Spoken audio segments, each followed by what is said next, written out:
दोस्तों, हमारे शास्त्रों में माँ बाप को इस धरती का साक्षात भगवान कहा जाता है। इसके साथ ही माता पिता ही मनुष्य का प्रथम गुरु माना जाता है। दोस्तों, माता पिता ही बच्चे को पाल पोस कर बढ़ा करके अपने पैरों में खड़ा होने लायक बनाता है। लेकिन दोस्तों, कुछ लोग ऐसे होते हैं जो माता पिता को बुढ़ापे में सेवा करने के बजाय अनाथ आश्रम में मरने के लिए छोड़ देते हैं। दोस्तों, ऐसा करना क्या सही है? दोस्तों, आज की वीडियो में हम आपकी एक सच्ची कहानी के माध्यम से बताएं कि माता पिता की सेवा करने वालों को कौन सा पुण्य मिलता है, और इसके साथ ही आप जानेंगे कि जो मनुष्य माता पिता की सेवा नहीं करता, माता पिता का अनादर करके घर से बाहर निकलता है, उनको यमराज कौन कौन से भयानक सजा देता है। तो दोस्तों, कहानी को पूरा जरूर सुनना और अपने बच्चों को भी जरूर सुनाना, ताकि आज की बच्चे माता पिता की सेवा करें। नमस्कार प्रिय दर्शकों, स्वागत है आपका हमारे चैनल। दोस्तों, अगर आप भी भगवान श्री राम को सच्चे दिल से मानते हो तो कमेंट में सच्ची श्रद्धा से जय श्री राम जरूर लिखें। दोस्तों, मैं भगवान श्री राम से प्रार्थना करता हूं कि हे प्रभु श्री राम, जो भी भक्त इस वीडियो को पूरा देखेगा और कमेंट में सच्ची श्रद्धा से जय श्री राम लिखेगा, उनके घर परिवार को सुख शांति और संपत्ति से भर देना और अपना आशीर्वाद हमेशा उसके ऊपर बनाए रखना। चलिए दोस्तों, कहानी को आरंभ करते हैं। दोस्तों, एक समय की बात है, देवर्षि नारद नारायण का जाप करते हुए यमपुरी में आते हैं। नारद जी को आता हुआ देखकर यमराज जी अत्यंत प्रसन्न हो जाते हैं और नारद जी से कहते हैं, पधारिए देवर्ष, यमपुरी में आपका स्वागत है। आज किस प्रयोजन से यमपुरी में आपका आगमन हुआ है? अवश्य ही कोई महत्वपूर्ण समाचार लेकर आए होंगे। आप तब देवर्ष कहते हैं, हे सूर्य तनय धर्मराज, आपको भी मेरा प्रणाम है। आज मैं कोई समाचार लेकर नहीं आया हूं, किंतु आपके पास मेरी एक शंका लेकर आया हूं। कृपया आप मेरी इस शंका का समाधान कीजिए। यमराज कहते हैं, हे देवर्षि, आपके मन में जो भी शंका हो निसंकोच होकर पूछ लीजिए। मैं अवश्य ही आपकी शंका का समाधान करने का प्रयास करूंगा। देवर्ष कहते हैं, हे धर्मराज, आज मैं आपके पास यह जानने के लिए आया हूं कि माता पिता की सेवा करने वाले मनुष्य को कौन सा पुण्य मिलता है, और जो लोग अपने माता पिता का अनादर करते हैं, उनके साथ दुर्व्यवहार करते हैं और उसे वृद्धा आश्रम में मरने के छोड़ देते हैं, उन्हें कौन सा दंड मिलता है। यमराज कहते हैं, हे देवर्षि, आज आपने अत्यंत महत्वपूर्ण प्रश्न किया है। इसमें समस्त मानव जाति का कल्याण छिपा हुआ है। मैं आपको माता पिता की सेवा का महत्व सुनाता हूँ, इसे आप ध्यान से सुनिए। उसके पश्चात मैं आपको एक प्राचीन कथा सुनाऊंगा, जिसे सुनकर आपकी सारी शंकाएं दूर हो जाएंगी। देवर्ष, पिता धर्म है, पिता स्वर्ग है और पिता ही सर्वोत्कृष्ट तपस्या है। पिता के प्रसन्न हो जाने पर संपूर्ण देवता प्रसन्न हो जाते हैं। जिस पुत्र की सेवा से माता पिता संतुष्ट रहते हैं, उस पुत्र को प्रतिदिन गंगा स्नान का पुण्य फल मिलता है। हे देवर्षि, माता सर्व तीर्थों के समान है और पिता संपूर्ण देवताओं का स्वरूप है। दोस्तों, देवर्ष कहते हैं कि हे धर्मराज, मैं इस कथा को पूरा अवश्य सुनूंगा। कृपया आप मुझे वह कथा अवश्य सुनाइए। दोस्तों, आगे बढ़ने से पहले अगर आप भी अपने माता पिता से प्रेम करते हैं तो वीडियो को लाइक जरूर करें और कमेंट में जय श्री राम अवश्य लिखें। अब यमराज नारद जी को वह महान कथा सुनाते हुए कहते हैं कि हे देवर्षि नारद जी, पूर्व काल की बात है। मध्य देश में एक अत्यंत शोभायमान नगरी थी। उस नगरी में नरोत्तम नाम से प्रसिद्ध एक ब्राह्मण रहता था। वह अपने माता पिता का अनादर करके उन्हें अकेला छोड़कर तीर्थ स्थान के लिए निकल पड़ता है। उस ब्राह्मण में चमत्कारिक ज्ञान और अद्भुत शक्ति थी। जब भी वह तीर्थों में स्नान करके बाहर निकलता तो उसके वस्त्र आकाश में ही सूखते थे, और इस अद्भुत शक्ति पर उसके मन में बड़ा अहंकार हो गया था। वह समझने लगा था कि मेरे समान पुण्यात्मा और महायशस्वी दूसरा कोई नहीं है। फिर एक दिन वह स्नान करके ऊपर की ओर देखते हुए चल रहा था। उसके वस्त्र भी आकाश में सूख रहे थे। इतने में ही एक बगुले ने उसके मुंह पर बैठकर विष्ठा कर दिया। इस बात से उस ब्राह्मण को बड़ा क्रोध आ गया और उसने उस बगुले को भस्म होने का श्राप दे दिया। श्राप के प्रभाव से वह बगुला मरकर जमीन पर आकर गिर पड़ा। उस बगले की मृत्यु होते ही उस उत्तम के भीतर महामहिम ने प्रवेश कर लिया। उस ब्राह्मण को अपनी शक्ति पर बड़ा घमंड हो गया और फिर उसी पाप के कारण ब्राह्मण के वस्त्र जो आकाश में उड़ रहे थे जमीन पर गिर पड़े, और फिर अब उसके वस्त्र आकाश में नहीं ठहरते थे।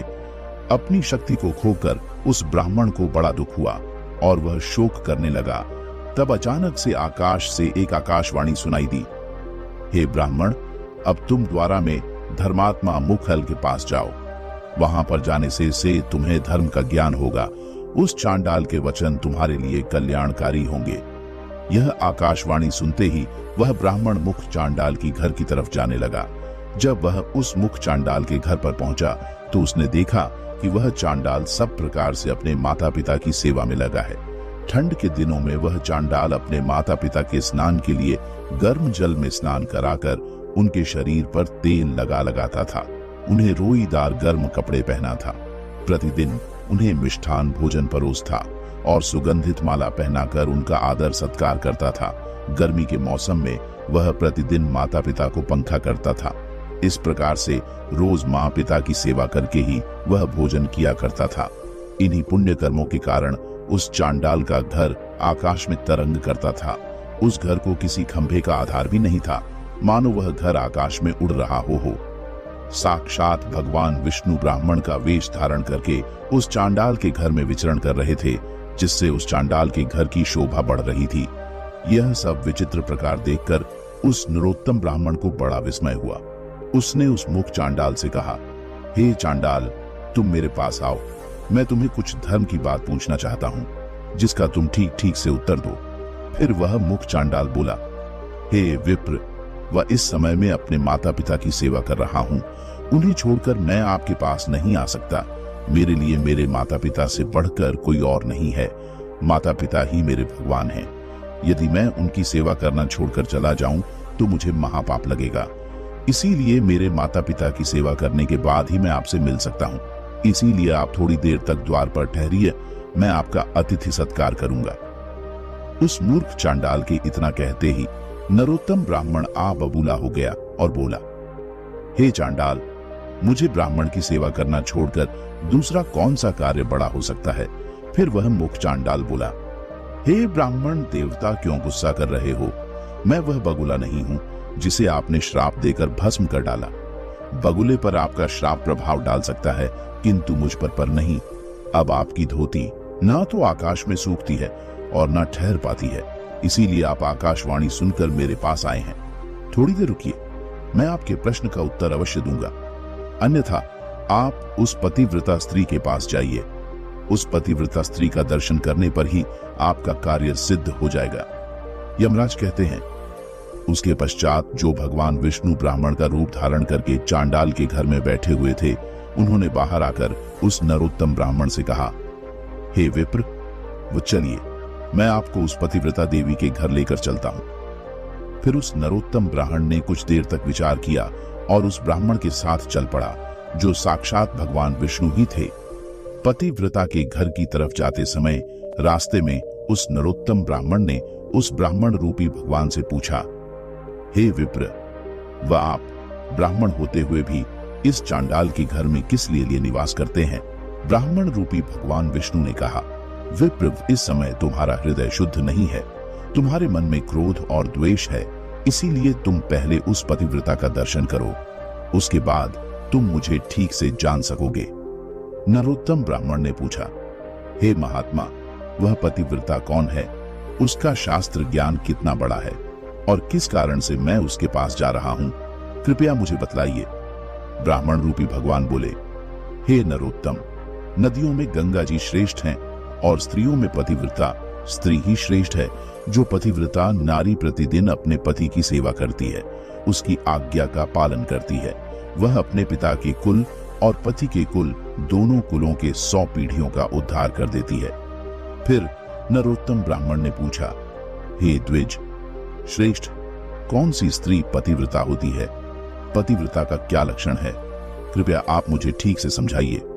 ब्राह्मण रूपी भगवान बोले, हे ब्राह्मण, जो स्त्री पुत्र से 100 गुना अधिक स्नेह से पति की आराधना करती है, राजा के समान पति की आज्ञा का पालन करती है, पति को भगवान का स्वरूप समझती है, वह पतिव्रता है जो गृह कार्य करने में दक्ष रमण काल में वेश्या और भोजन बनाने के समय माता के समान आचरण करती है, और जो विपत्ति में अपने पति को उचित सलाह देकर एक मंत्री का काम करती है, वह स्त्री पतिव्रता मानी गई है।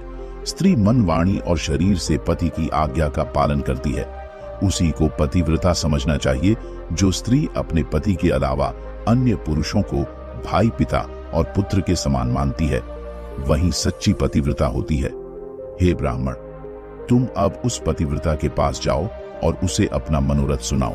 उस पतिव्रता नारी का नाम शुभा है, वह रूपवती युवती है और उसके हृदय में दया और करुणा है, बड़ी यशस्विनी है। उसके पास जाकर तुम अपने हित की बात पूछो। इतना कहकर ब्राह्मण रूपी भगवान विष्णु उस स्थान से अंतर्ध्यान हो गए। यह देखकर उस ब्राह्मण को बड़ा आश्चर्य हुआ। फिर उस नरोत्तम ब्राह्मण ने उस पतिव्रता के घर जाकर उसे उसके बारे में पूछा। द्वार पर आए उस ब्राह्मण अतिथि को देखकर वह पतिव्रता तुरंत ही घर से निकली और द्वार पर खड़े उस ब्राह्मण के सामने आकर खड़ी हो गई। जब नरोत्तम ब्राह्मण ने उस पतिव्रता को देखा तो उसने प्रसन्नता पूर्वक कहा, हे देवी, तुमने जिस प्रकार से जीवन में अनुभव लिया और सीखा है, उसी के अनुसार सोचकर मुझे कोई धर्म की बात बताओ। फिर वह पतिव्रता बोली, हे ब्राह्मण देवता, इस समय पर मुझे मेरे पति देव की पूजा करनी है। अभी मेरे पास समय नहीं है, इसीलिए आपका कार्य मैं बाद में करूंगी। इस समय आप मेरा आतिथ्य स्वीकार कीजिए। इस पर वह नरोत्तम ब्राह्मण बहुत क्रोधित हो उठा और बोला, हे कल्याणी, इस समय मैं भूख और प्यास से तड़प रहा हूं और मैं बहुत थका हुआ हूं, इसीलिए तुम अभी मेरा कार्य करो, अन्यथा मैं तुम्हें श्राप दे दूंगा। तब उस पतिव्रता सुधा ने कहा, हे ब्राह्मण, मैं वह बगुला नहीं हूं जिसे श्राप देकर आप यूं ही मुझे भस्म कर डालेंगे। अभी मेरे पास समय नहीं है, इसीलिए आप धर्म तुलाधार के पास जाइए और उन्हीं से अपने हित और धर्म की बात पूछिए। अभी मैं अपने पति को छोड़कर नहीं आ सकती। इतना कहकर वह घर के भीतर चली गई। तभी अचानक उस स्थान पर भगवान विष्णु ब्राह्मण का रूप धारण करके फिर प्रकट होते हैं।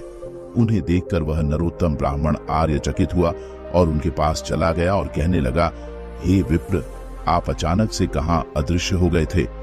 मुझे आपसे एक बात पूछनी है, कृपया ठीक ठीक इसका जवाब। पहले मैं उस मूक चांडाल के पास गया, उसे भी मेरी बगुले को श्राप देने वाली बात पता थी, और अब इस पतिव्रता नारी को मेरे द्वारा उस बगुले को दिए गए श्राप के बारे में पता था। ये दोनों ही उस घटना के बारे में कैसे जानते हैं? इन्हें किसने और कब बताया कि मैंने बगुले को श्राप दिया है? इस बात को सोचकर मुझे बड़ा विस्मय हो रहा है। ब्राह्मण रूपी भगवान बोलने लगे, हे विप्र, वह महात्मा लोग अत्यंत पुण्य और सदाचार के बल के कारण सब कुछ जान लेते हैं। हे ब्राह्मण, अब तुम मुझे बताओ, उस पतिव्रता ने तुमसे क्या कहा? ब्राह्मण ने कहा, हे विप्र, वह उस पतिव्रता ने मुझे धर्म तुलाधार के पास जाने का उपदेश दिया है। अब यह धर्म तुलाधार कहां पर रहता है?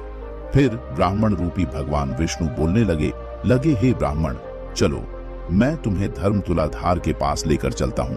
इतना कहकर वे दोनों ही चलने लगे। उस नरोत्तम ब्राह्मण ने पूछा, हे विप्र, यह तुलाधार कहां रहता है? श्री भगवान ने कहा, जहां मनुष्यों की भीड़ एकत्रित होती है और नाना प्रकार के द्रव्यों की बिक्री होती है। उस बाजार में तुलाधार नाम का वैश्य द्रव्यों को बेचता है। उसने कभी मनवाणी और अपने कर्मों द्वारा किसी का कभी बुरा नहीं किया है। वह जीवन में कभी असत्य नहीं बोला और ना ही कभी दुष्टता की है। वह सदैव ही दूसरे लोगों के अच्छे के लिए काम करता है। वह सभी प्राणियों में समान भाव रखता है। वह प्राण भी दांव पर लग जाए तो भी कभी झूठ नहीं बोलता है, इसीलिए उसे धर्म तुलाधार कहा जाता है। फिर वे दोनों ही उस धर्म तुलाधार के यहाँ पहुंच जाते हैं। नरोत्तम ब्राह्मण ने उस तुलाधार को देखा जो नाना प्रकार की वस्तुओं को बेच रहा था। वह अन्य लोगों से बिक्री की वस्तुओं के संबंध में बातें कर रहा था। बहुत से स्त्री और पुरुष चारों ओर से उसे घेर कर खड़े थे। उस नरोत्तम ब्राह्मण को वहां पर खड़ा हुआ देखकर उस तुलाधार ने मधुर वाणी में पूछा, हे ब्राह्मण, आज यहाँ पर आपका कैसे आगमन हुआ है? नरोत्तम ब्राह्मण ने कहा, हे तुलाधार, मुझे तुमसे धर्म का उपदेश सुनना है, इसीलिए धर्म का उपदेश सुनने के लिए मैं तुम्हारे पास आया हूँ। तुलाधार बोला, हे प्रवर, जब तक मेरे पास यह लोग रहेंगे तब तक मैं निश्चिंत नहीं हो सकूंगा, इसीलिए अब आपसे बात करने के लिए मेरे पास समय नहीं है। आपसे मेरा यही अनुरोध है कि आप अब धर्माकरर के पास जाइए। वही आपको समझाएगा कि आपके द्वारा उस बंगुल को शाप देने से आपको कौन सा दोष लगा और किस कारण से आपकी धोती अब आकाश में नहीं सूखता है। इन सभी प्रश्नों का उत्तर आपको वही धर्मकार ही दे सकता है। उस धर्मकार का नाम अग्रोहा है। वे बड़े सज्जन हैं। आप उन्हीं के पास जाइए। उन्हीं के उपदेश से आपकी कामना सफल हो जाएगी। इतना कहकर वह तुलाधार खरीदी बिक्री में लग गया। फिर उस नरोत्तम ब्राह्मण ने ब्राह्मण रूपधारी भगवान विष्णु से पूछा, हे विप्र, इस तुलाधार को भी मेरे बारे में पता है और अब उसने मुझे अग्रोहा के पास जाने का उपदेश दिया है। इसीलिए अब मैं उस अग्रोहा के पास जाऊंगा, लेकिन मुझे उस अग्रोहा का घर पता नहीं है। ब्राह्मण रूपधारी भगवान विष्णु ने कहा कि ब्राह्मण, चलो मैं तुम्हें उस अग्रोहा के घर की तरफ लेकर चलता हूं। फिर वे दोनों ही मार्ग पर चलने लगे। तब उस नरोत्तम ब्राह्मण ने भगवान विष्णु से पूछा, हे विप्र, वह यह तुलाधार न तो देवताओं की पूजा करता है, न ही आशीहों की पूजा करता है और न अपने पितरों का तर्पण करता है। फिर भी इसे मेरे बारे में कैसे पता है? मैंने उस बंगले को शाप दिया। वह बात यह तुलाधार कैसे जानता है? मुझे बड़ा आश्चर्य हो रहा है। कृपया आप इन सब का कारण बताइए। ब्राह्मण रूपधारी भगवान विष्णु बोले, हे ब्राह्मण, उस तुलाधार ने सत्य और समता से तीनों लोगों को जीत लिया है। वह सदैव सत्य के साथ खड़ा रहता है, कभी दूसरों के साथ विश्वासघात नहीं करता है और इसी सत्य के कारण समस्त देवता, पितृ और अर्शगण उससे संतुष्ट रहते हैं। वह तुलाधार इन्हीं गुणों के कारण भूत और भविष्य की बात जानता है। सत्य से बढ़कर कोई धर्म नहीं है और झूठ से बढ़कर दूसरा कोई पाप नहीं है। जो पुरुष पाप से रहित है और जिसका चित्त अपने पराये मित्र शत्रु सभी के लिए समान है, वह किसी के साथ भेदभाव नहीं करता है। उसके सब पापों का नाश होता है। जो सभी के साथ समान व्यवहार करता है, उसके अंदर भगवान का वास होता है। जो इस प्रकार से सत्य के मार्ग पर चलकर सभी के साथ समान व्यवहार करता है, अपना पराया नहीं करता है, वह अपनी अनेकों पीढ़ियों का उद्धार कर देता है। जिसके अंदर ऐस होता है और जिसका स्वभाव सरल होता है, जो कभी भेदभाव नहीं करता है, वह साक्षात धर्म का ही स्वरूप होता है। इसी कारण से वह तुलाधार तुम्हारे बारे में जानता है। फिर उस नरोत्तम ब्राह्मण ने कहा कि विप्र, वह आपकी कृपा से मुझे तुलाधार के सर्वज्ञ होने का कारण पता चल गया है। अब आप मुझे उस अग्रोहा के बारे में बताइए। वह कौन है और किस कारण से वह प्रसिद्ध है?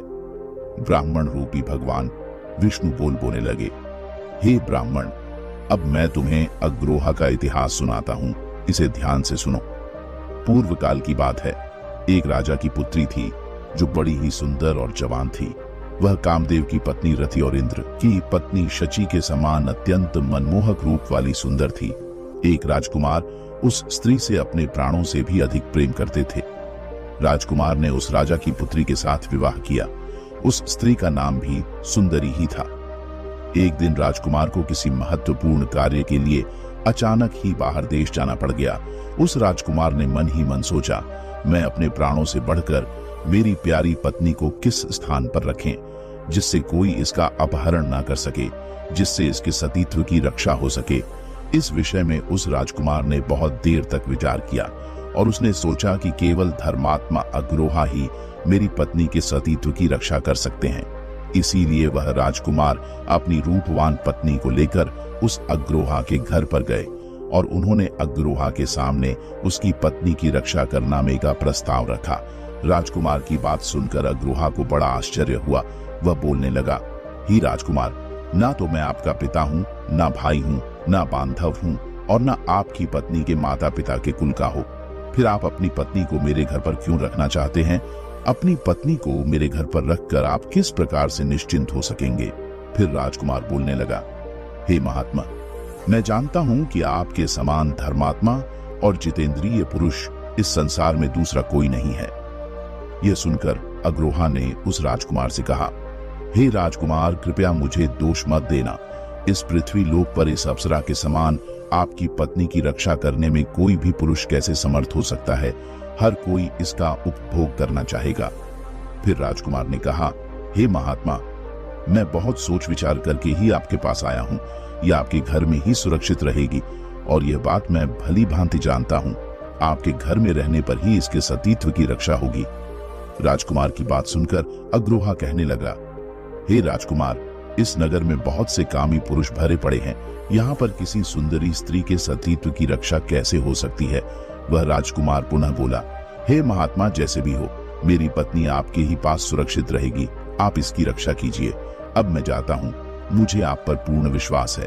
फिर अग्रोहा कहने लगा, हे राजकुमार, मैं आपकी पत्नी के साथ सदा ही अनुचित बर्ताव करूंगा और उसी अवस्था में आपकी यह प्रिय पत्नी मेरे घर में सुरक्षित रहेगी। यदि मैं इसके साथ अच्छा बर्ताव करूंगा तो इस स्त्री के मन में मेरे प्रति काम भाव जागृत हो सकता है, इसीलिए मैं इसके साथ बुरा व्यवहार ही करूंगा। अन्यथा इस स्त्री की रक्षा के लिए आप ही कोई अनुकूल उपाय बताइए। मेरे घर में केवल एक ही शैया है और इसे मेरे और मेरी पत्नी के साथ उसी बिस्तर पर शयन करना होगा। इसके बाद भी आप अपनी पत्नी को मेरे पास रखना चाहते हैं तो इसे यहाँ पर रहने दीजिए, अन्यथा इसे यहाँ से लेकर चले जाइए। यह सुनकर उस राजकुमार ने कुछ क्षणों तक विचार किया और कहा कि महात्मा, मुझे आपकी बात का स्वीकार है। आप मेरी पत्नी को लेकर एक ही बिस्तर पर सो सकते हैं, आपको जो उचित लगे वह। कि फिर राजकुमार ने अपनी सुंदरी पत्नी से कहा, हे प्रिय, मैं जब तक लौटकर नहीं आता, तुम अब इन महात्मा के घर में ही निवास करो। तुम उनके कहे अनुसार कार्य करना, तुम पर कोई दोष नहीं आएगा, यही मेरी आज्ञा है। इतना कहकर वह राजकुमार अपने कार्य के लिए निकल गए। राजकुमार के जाने के बाद उसकी सुंदर पत्नी अधरहक और उसकी पत्नी के साथ उनके घर में निवास करने लगी। अग्रोहा में राजकुमार से जैसे कहा था, वह वैसा ही व्यवहार राजकुमार की पत्नी के साथ करने लगा। वह अधरहक रोज अपनी पत्नी और राजकुमार की पत्नी, इन दोनों स्त्रियों के बीच में सोने लगा। उन दोनों स्त्रियों के बीच में सोने पर भी अग्रोहा के मन में पराई स्त्री के प्रति जरा सी भी वासना नहीं हुई। केवल उसकी पत्नी के स्पर्श से ही उसके मन में काम भोग की इच्छा होती थी। राजकुमार की पत्नी के अंगों का स्पर्श भी उस अध्रो को होता था, किंतु फिर भी उसके मन में राजकुमार की पत्नी के लिए कोई भावना जागृत नहीं हुई। अग्रोह के मन में वैसा ही भाव रहता था जैसे कि किसी बालक का अपने माता के प्रति होता था। वह राजकुमार की पत्नी को माता के समान मानता था। उसके शरीर के अंग अग्रोहा को कितनी बार भी स्पर्श करते तो भी उसके मन में काम भाव जागृत नहीं होता था। इस प्रकार से रोज वह उन दो स्त्रियों के साथ एक ही बिस्तर पर सोने लगा, लेकिन कभी भी उसने राजकुमार की पत्नी को स्पर्श नहीं किया। इस प्रकार से 6 महीने बीत गए। 6 महीने के बाद जब राजकुमार फिर से लौट कर आ गए तो उन्होंने नगर में रहने वाले लोगों को अधरोहक और अपनी पत्नी के बर्ताव के बारे में पूछा। फिर लोगों ने भी अपने अपने रुचि के अनुसार उत्तर दिया। कोई राजकुमार को उनके निर्णय के लिए उनकी सराहना करते थे कि उन्होंने अपनी पत्नी को अग्रोह के पास छोड़कर उचित काम किया है। वहीं कुछ नौजवान लोग आश्चर्य में पड़ जाते थे और कहते थे, ही राजकुमार, आपने अपनी पत्नी को उस अग्रोह को सौंप दिया, अब वह तो उसके साथ सोता है। स्त्री और पुरुष का संसर्ग होने पर दोनों का मन शांत कैसे रह सकता है? इधर अधरहक ने अपने धर्म आचरण की शक्ति से लोगों की ऐसी कुत्सित चर्चा सुन ली। तब उसके मन में लोगों की ऐसी गलत निंदा से मुक्त होने की इच्छा प्रकट हुई। उन्होंने इस अपमान से मुक्त होने के लिए आत्मदाह करने का निश्चय किया। अधोस्ताक्षरी और शोक में डूबे हुए थे। अग्रोह की मानसिक स्थिति को देखकर राजकुमार ने कहा, हे भाई, मैं आपका मित्र हूं और बहुत दिनों के बाद लौटा हूं, आप मुझे बात क्यों नहीं कर रहे हैं?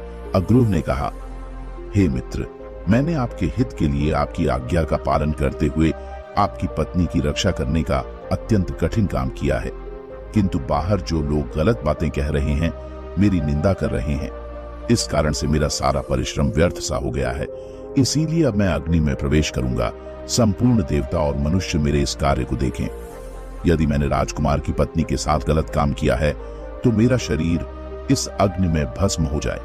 इतना कहकर वह अग्रोहा अग्नि में प्रवेश कर गया, किंतु वह अग्निग्रह के शरीर, वस्त्र और केस को जला नहीं सकी। आकाश में खड़े समस्त देवता प्रसन्न होकर उस अग्रोहा की निष्ठा की प्रशंसा करने लगे। सभी ने चारों ओर से फूलों की वर्षा की। जिन जिन लोगों ने राजकुमार की पत्नी और अग्रोह के विषय में कलंकपूर्ण बातें कही थी, उन सभी के मुंह पर नाना प्रकार के कोढ़ हो गए। फिर देवतागण उस स्थान पर प्रकट हुए और उन्होंने अग्रोह को अग्नि से बाहर निकलने को कहा। और फिर राजकुमार ने अग्रोह को बारंबार नमस्कार करते हुए कहा, हे मित्र, आप धन्य हैं। आपके विषय में मैंने जो कहा था वह सत्य है। आपके समान पुण्यात्मा इस संसार में दूसरा कोई नहीं। उस समय पर समस्त देवताओं और आर्षनगर हक रख दिया। देवताओं ने राजकुमार से कहा, ही राजपुत्र, अब तुम अपनी पत्नी का स्वीकार करो। इन अग्रोह के समान कोई मनुष्य इस संसार में नहीं हुआ। इस पृथ्वी पर दूसरा ऐसा कोई पुरुष नहीं जिसे काम और लोभ ने परास्त न किया हो। देवता, असुर, मनुष्य, राक्षस, पशु पक्षी और कीट आदि संपूर्ण प्राणी काम के वशीभूत रहते हैं। यह काम ही संसार बंधन में डालने वाला है। इस सृष्टि में काम रहित मनुष्य मिलना कठिन है। इन अग्रोहा ने सभी को जीत लिया है। 14 भुवन पर विजय प्राप्त की है। इनके हृदय में श्री विष्णु बड़ी प्रसन्नता के साथ विराजमान रहते हैं। इनका स्पर्श और दर्शन करने से मनुष्य सब पापों से मुक्त हो जाते हैं और निष्पाप होकर स्वर्ग को प्राप्त करते हैं। दोस्तों, इतना कहकर सभी देवता अपने अपने स्थान को लौट गए और वह राजकुमार और उसकी पत्नी भी अपने राजमहल को चले गए। तभी से उस अग्रोह को दिव्य दृष्टि प्राप्त हो गई और वे देवताओं को भी देख सकते हैं तथा तीनों लोकों की बातें अनायास ही जान लेते हैं। इतना कहकर ब्राह्मण रूपी भगवान विष्णु उस नरोत्तम ब्राह्मण को लेकर अग्रोह के घर के पास लेकर गए। उस नरोत्तम ने अग्रोहा के दर्शन किए और उन्हें प्रणाम करके उनसे कहा है, महात्मा, मैं बड़ी दूर से आपके दर्शन करने के लिए आया हूँ। कृपा करके आप मुझे धर्म का उपदेश दीजिए। फिर अग्रोहा ने उस नरोत्तम ब्राह्मण को धर्म का उपदेश दिया और कहा, हे ब्राह्मण, अब आप पुरुषों में श्रेष्ठ वैष्णव के पास जाइए। उनके दर्शन करने मात्र से ही आपका मनोरथ सफल हो जाएगा। आपके श्राप के द्वारा बगुले की मृत्यु तथा आपके वस्त्र अब आकाश में नहीं सूखते हैं। इन दोनों का कारण आपको पता चल जाएगा। इनके अलावा आपके मन में जो कामनाएं हैं वह भी पूर्ण हो जाएंगी। इस प्रकार से अग्रोह के द्वारा वचन सुनकर वह नरोत्तम ब्राह्मण रूपधारी भगवान विष्णु के साथ प्रसन्नता पूर्वक निकल पड़ा और फिर वह उस वैष्णव के घर पर पहुंच गया। वहां पहुंचने के बाद उसने सामने खड़े हुए शुद्ध हृदय वाले एक तेजस्वी पुरुष को देखा, जो समस्त शुद्ध लक्षणों से संपन्न एवं अपने तेज से देदीप्यमान दिखाई पड़ रहा था। फिर नरोत्तम ब्राह्मण ने उस वैष्णव से कहा, हे महात्मा, मैं बड़े दूर से आपके पास आया हूँ।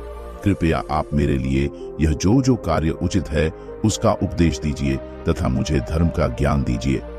उस वैष्णव ने कहा, हे ब्राह्मण, मैं देख रहा हूँ कि देवताओं में श्रेष्ठ भगवान विष्णु तुम पर प्रसन्न है। इस समय उनके दर्शन करके मुझे बड़ी प्रसन्नता हो रही है। आज तुम्हारा मनोरथ सफल होगा। तुम्हारे साथ आज भगवान विष्णु मेरे घर पर पधारे हैं। फिर उस नरोत्तम ब्राह्मण ने कहा, हे वैष्णव, कहाँ है भगवान विष्णु? कृपया मुझे उनके दर्शन कराइए। वैष्णव ने कहा, हे ब्राह्मण, भगवान विष्णु तो तुम्हारे पास ही खड़े हैं। तुम अपना मस्तक झुकाकर कर उन्हें प्रणाम करो।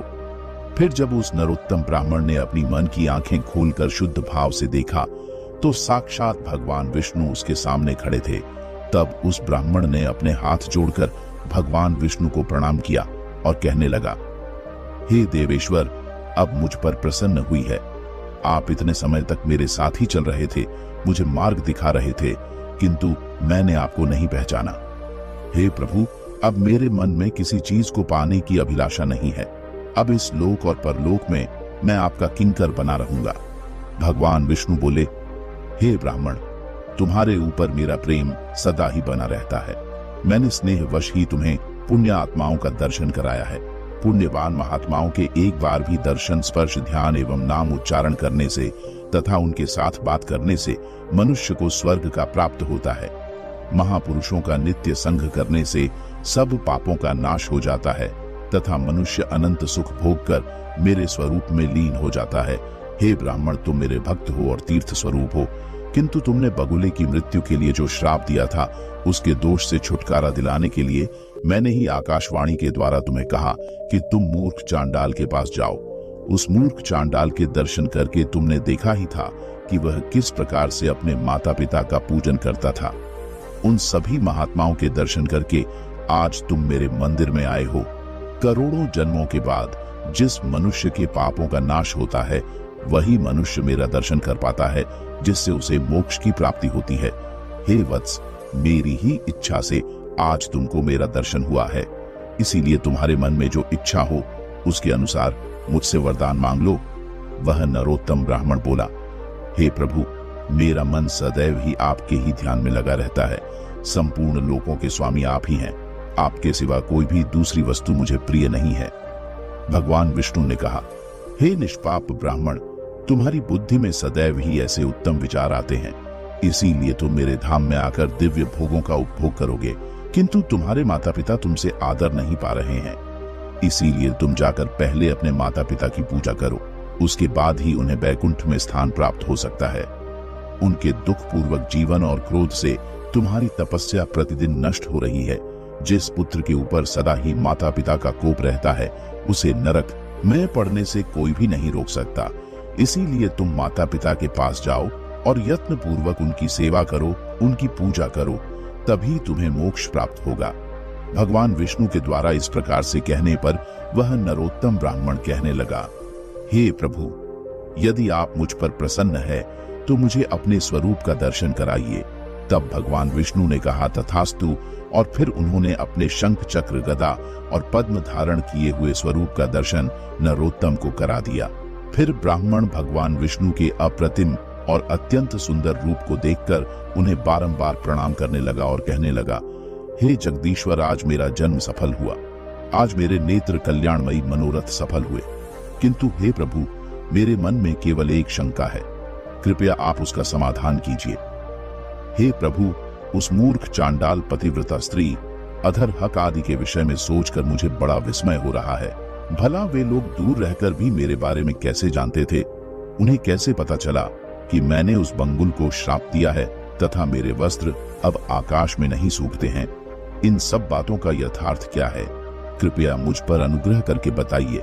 तब भगवान विष्णु ने कहा, हे वत्स, वह मुख चांडाल सदा अपने माता पिता में भक्ति रखता था। वह शुभा पतिव्रता नारी थी। वह तुलाधार सत्यवादी था और सभी लोगों के प्रति सम्मान भाव रखता था। अग्रोह में लोभ और काम पर विजय पाई है और यह वैष्णव मेरा अनन्य भक्त है। इन्हीं सद्गुणों के कारण मैं प्रसन्न होकर इन सभी के घर में निवास करता हूँ। मेरे साथ सरस्वती और लक्ष्मी भी इनके यहाँ मौजूद रहती हैं।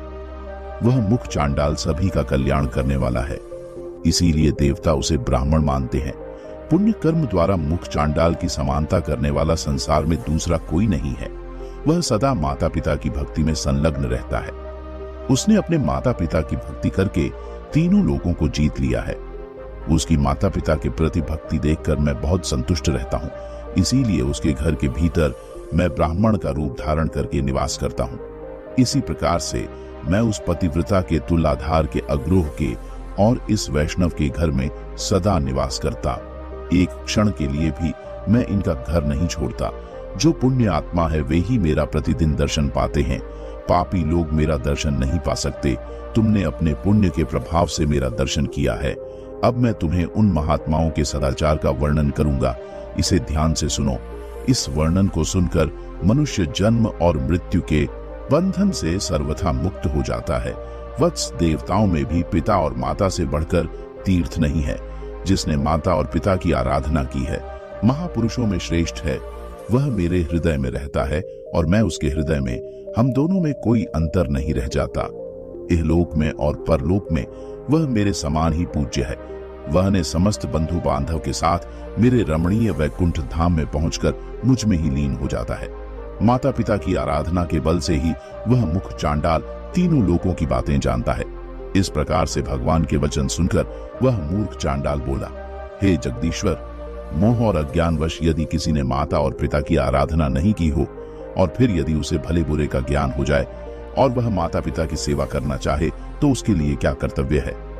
तब भगवान बोले, हे वत्स, 1 वर्ष, 1 मास, 1 पक्ष, 1 सप्ताह अथवा 1 दिन भी जिसने माता पिता की भक्ति की है वह मेरे धाम को प्राप्त होता है, तथा जो अपने माता पिता के मन को कष्ट पहुंचाता है, उनका अपमान करता है, वह अवश्य ही नरक में पड़ता है। यदि किसी ने अज्ञानवश अपने माता पिता की सेवा न की हो तो उसे उनकी मृत्यु के पश्चात 1 सांड छोड़ना चाहिए। इससे उसे पितृभक्ति का फल मिल जाता है। जो बुद्धिमान पुत्र अपना सर्वस्व लगाकर माता पिता का श्राद्ध करता है, वह पूर्व जन्म की बातों का स्मरण करने वाला बन जाता है। उसे पितृभक्ति का पूरा फल मिलता है। श्राद्ध से बढ़कर महान यज्ञ तीनों लोकों में दूसरा कोई नहीं है। इसमें जो कुछ भी दान दिया जाता है वह सब अक्षय होता है। दूसरों को जो दान दिया जाता है उसका फल 100 गुना होता है। फिर वह नरोत्तम ब्राह्मण कहने लगा, हे प्रभु, आपने पिता के लिए किए जाने वाले श्राद्ध के बारे में बताया।